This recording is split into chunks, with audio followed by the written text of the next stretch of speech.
கர்த்தருக்கு ஸ்தோத்திரம். இன்றைய வசனம் 2 நாளாகமம் 19ஆம் அதிகாரம் 11ஆம் வசனம். உத்தமனுக்கு கர்த்தர் துணை. 2 நாளாகமம் 19ஆம் அதிகாரம் 11ஆம் வசனம். உத்தமனுக்கு கர்த்தர் துணை. இங்கே கர்த்தர் இன்னைக்கு உங்ககிட்ட சொல்கிற ஒரு வார்த்தை, உங்களுக்கு அவர் துணையாக இருக்கேன்னு சொல்கிறாரு. ஆமேன்.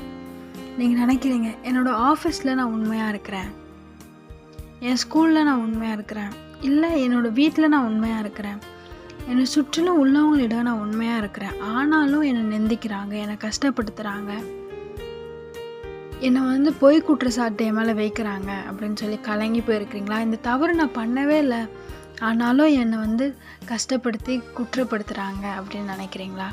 இன்னைக்கு கர்த்தர் சொல்கிறாரு, நீங்கள் உண்மையாக இருக்கீங்களா? உங்களுக்கு அவர் துணையாக நிற்கிறாராம். ஆமேன். அது உங்கள் படிப்பாக இருக்கலாம், பிஸ்னஸாக இருக்கலாம், உங்கள் ஃபேமிலி காரியமாக இருக்கலாம்.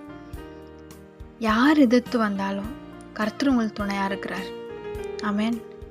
கொஞ்சத்து உண்மை உள்ளவனே அநேகத்தின் அதிகாரியாக வைப்பேன்னு சொல்லியிருக்கிறார் கர்த்தர். உங்களை அப்படி உயர்த்துவார். நீங்கள் கலங்கி போய் இருக்கிறீங்களே, அந்த சூழ்நிலையை கர்த்தர் மாற்றி ஆசீர்வாதத்தை உயர்த்துவார். ஏன்னா அவர் உங்கள் கூட துணையாக இருக்கிறார். உங்கள் மேலே ஒருவனும் கை போடும்படி கிட்ட கூட வர முடியாது. கர்த்தர் உங்களுக்கு துணையாக இருந்து அரணாக இருந்து பாதுகாக்கிறார்.